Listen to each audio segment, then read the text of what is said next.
Le temps existe-t-il? Bon, à première vue, la question paraît complètement absurde. Évidemment qu'il existe, on le sent passer, on court après, on le mesure, mais et si on se disait que pour la physique moderne, cette certitude de tous les jours n'est en fait qu'une gigantesque illusion? Allez, c'est parti, on plonge dans cette idée vraiment vertigineuse. Accrochez-vous bien.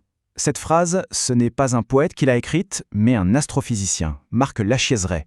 Et il est loin d'être le seul à le penser. C'est notre point de départ. L'idée, un peu folle, que nous montrent nos horloges, eh bien, elles ne mesurent pas du tout ce qu'on croit. C'est une affirmation radicale, oui, mais c'est le cœur même de la révolution physique du XXe siècle. Pour commencer à comprendre comment une chose aussi évidente que le temps pourrait ne pas exister, il y a une première étape cruciale. Il faut accepter que notre intuition, nos sens, sont souvent de très mauvais guides pour comprendre comment le monde fonctionne vraiment. Prenons une analogie toute simple. Pendant des milliers d'années, tout le monde était persuadé que la Terre était plate. Logique, il suffisait de regarder par la fenêtre. C'était une évidence. Sauf que c'était complètement faux. Eh bien, de la même manière, notre intuition nous crie que le temps passe pareil pour tout le monde, qu'il y a un maintenant universel. Et la physique, elle, nous dit que c'est une illusion du même ordre. Alors attention, le point clé est là. Dans la vie de tous les jours, à notre petite échelle, faire comme si le temps existait, ça marche parfaitement bien. C'est une convention super utile. Mais dès qu'on zoome, dès qu'on regarde l'univers avec les outils de la physique, à de très grandes vitesses ou près d'étoiles massives, ce beau modèle, il explose en vol. Et cette idée qui change tout, elle n'est pas sortie de nulle part. En fait, elle vient d'Einstein, qui, à la base, ne se posait pas des questions philosophiques, mais essayait de résoudre un problème très, très concret pour son époque. Imaginez la scène. On est en plein développement des chemins de fer. Il faut synchroniser les horloges entre les gares de Paris et de Berlin. Facile? Pas tant que ça. Disons qu'on envoie un signal lumineux de Paris quand l'horloge sonne midi. Le problème, c'est que ce signal, même à la vitesse de la lumière, met un certain temps pour arriver à Berlin. Quand il arrive, à Paris, il n'est déjà plus midi. Et Einstein a réalisé que, quelle que soit la méthode, c'est un problème insoluble. Il est impossible de définir un maintenant qui serait valable à la fois à Paris et à Berlin. La simultanéité, en fait, ça n'existe pas. Et là, c'est la révolution. Si on ne peut même pas se mettre d'accord sur ce qui se passe en ce moment dans tout l'univers, alors l'image qu'on a tous en tête, celle d'un grand fleuve du temps qui s'écoule au même rythme pour tout le monde, eh bien cette image est fausse. Le concept même d'un temps universel s'effondre. Et il y a une autre preuve, encore plus bizarre, c'est la lumière. Les expériences l'ont montré, sa vitesse est toujours la même. Que l'on soit immobile ou qu'on fonce vers elle dans une fusée, on la mesurera toujours à la même vitesse. C'est totalement contre-intuitif, mais c'est un fait établi. Et ce fait est impossible à concilier avec un espace et un temps qui seraient rigides et absolus. Il fallait faire un choix, sacrifier une vieille idée. Et Einstein a eu le génie de sacrifier le temps. D'accord, c'est de la théorie, on est d'accord. Mais est-ce que ça a un vrai impact sur nos vies? La réponse est un immense oui. Et la preuve la plus éclatante, beaucoup d'entre nous l'ont dans la poche en ce moment même. Oui, le GPS. Pour nous dire où on est, notre téléphone reçoit les signaux de plusieurs satellites.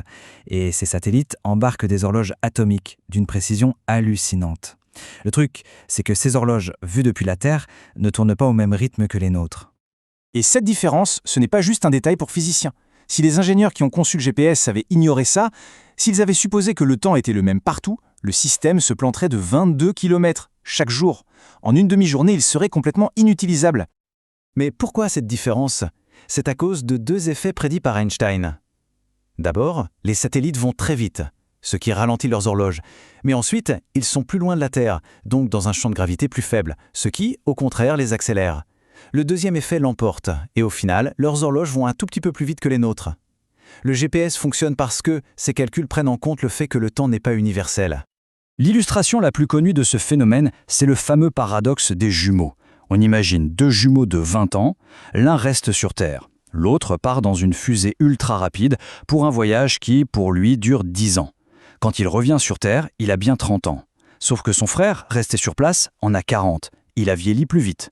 Ils n'ont pas vécu la même durée, ils n'ont plus le même âge. Ok, alors, si le temps n'existe pas comme on l'imagine, et si l'espace n'est pas un cadre fixe, dans quoi est-ce qu'on vit au juste? La physique a un nom pour ça, l'espace-temps. L'idée, c'est que l'espace et le temps ne sont pas deux choses distinctes. Ils sont tissés ensemble dans une seule et même entité, une sorte de tissu souple à 4 dimensions. C'est la scène, le décor fondamental sur lequel se jouent absolument tous les événements de l'univers. Alors, que mesure une horloge si ce n'est pas le temps? Elle mesure ce que les physiciens appellent la durée propre. C'est un concept fondamental. La durée propre, C'est la distance que l'on parcourt sur notre chemin personnel à travers ce grand tissu de l'espace-temps. Et comme les jumeaux n'ont pas suivi le même chemin, la longueur de leur parcours, leur durée propre, n'est pas la même. C'est un renversement complet de la perspective. Le temps ne s'écoule pas comme une rivière. C'est nous qui nous déplaçons à travers un paysage en 4 dimensions, un univers bloc qui est en quelque sorte statique. Chaque moment de notre existence, du passé au futur, forme une trajectoire unique dans cet espace-temps. C'est notre ligne d'univers. Et tout ça nous amène à une dernière question, une question assez vertigineuse. Si toute notre vie, de la naissance à la mort, est en fait une ligne déjà tracée dans l'espace-temps, est-ce que ça veut dire que le futur est déjà écrit ? Est-ce que nos choix sont vraiment des choix ? Ou est-ce qu'on ne fait que suivre une route déjà là ? La physique nous laisse ici face à des questions philosophiques immenses sur ce qu'est la réalité et sur notre place dedans. De quoi réfléchir, n'est-ce pas ?